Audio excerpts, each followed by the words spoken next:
আচ্ছা গুরুদেব, এখন পৃথিবীর প্রায়শই মানুষের রোগ, দুঃখ, কষ্ট, অন্ন কষ্ট, বিভিন্ন ইত্যাদি সমস্যা লেগেই রয়েছে। তো এর থেকে একটু প্রতিকার পাওয়ার যদি কিছু বলতেন। তারা এখন দেখা যাচ্ছে মানুষ ভয়ঙ্কর দুর্গতি, অশান্তি, কষ্ট, রোগ, মামলা মোকদ্দমা, অভাব, দারিদ্র, শান্তিতে নেই, কেউ শান্তিতে নেই। আর যা সময় আসছে, ভগবতী যেরকম আদেশ দিচ্ছে, সামনের সময় আরও ভয়ানক আসছে। তো এই মতো অবস্থায় তো বিভিন্ন রকম প্রতিকার আছে, এবার সেগুলো তো আসতে হবে, তবে কবচ কবচ দেখতে হবে, বুঝতে হবে, সেই অনুযায়ী দিতে হবে। মন্ত্রও আছে, কিন্তু এই মন্ত্র এগুলো তো আর সোশ্যাল মিডিয়ায় বলা যাবে না। তবে একটা কথা বলতে পারি, ভগবতী বলেই রেখেছেন, জগৎ সংসারে যখন বিপদ, দুঃখ, অশান্তি, অভাব, দারিদ্র, যন্ত্রণা, জীবের কষ্ট আসবে, সে মতো সময় আমায় স্মরণ করলে আমি রক্ষা পাবো। তো এই মতো অবস্থায় সেই ভগবতী হচ্ছেন দেবী দুর্গা। দুর্গা নামে দুর্গতি, দুর্গা নামে দুর্গতি, বিপদকারী, রোগকারী, অশান্তিকারী, মামলা মোকদ্দমা। এবার দুর্গা দুর্গা বলে তো পাগলের মতো চিল্লালে হবে না, নিয়ম আছে, প্রসেস আছে।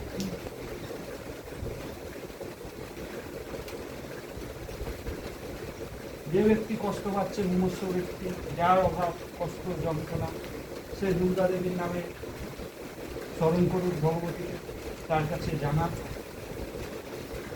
1 টাকা কিংবা 5টি টাকা, একটা সুপারি,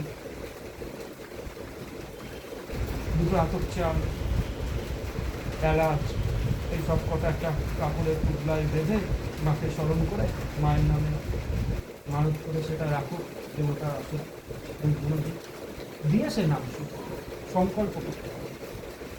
নামের নিয়ম হচ্ছে সকালবেলা বাসি বিছানায় 108 বার দুর্গা নাম জপ করতে হবে, শুধু দুর্গা দুর্গা হলো। চান করে উঠে 28 বার জপ করতে হবে হলো। বিকালে 11 বার জপ করতে হবে হলো। সন্ধ্যের পর 108 বার করতে হবে হলো। রাত 10টায় আবার 28 বার করতে হবে। এইভাবে সে 45 দিন করে সে ফলাফল পায়, সুন্দর ফলাফল। তারপরে 1 বছর হয়ে গেল, দুর্গা পূজার সময় সন্ধি পূজা এসে ফুল, মালা, পদ্ম, বস্ত্র এগুলো দিয়ে চামুণ্ডা দেবীকে অর্পণ করে দেবে। এই অবধি এটা করুন, খুব শুভ ফল। 7 দিনেই ফল চলে আসে, কিন্তু ভক্তি করে দুর্গা নাম জপ, যেরকম নিয়ম করলাম। একজনকে ডাকতে হবে, সে মতো অবস্থায় জয় মা দুর্গা, জয় মা কালী, জয় তারা, হে ভোলেনাথ, হরে কৃষ্ণ, রাধে রাধে, এই দুনিয়ায় করলে কিন্তু ফল হবে না। যে কোনো দুর্গা, এরপরেও মন্ত্র আছে, সেগুলো তো বলা যাবে, সেগুলো সাক্ষাৎ। নমস্কার। জয় দক্ষিণেশ্বরী, জয় রক্ষাময়ী।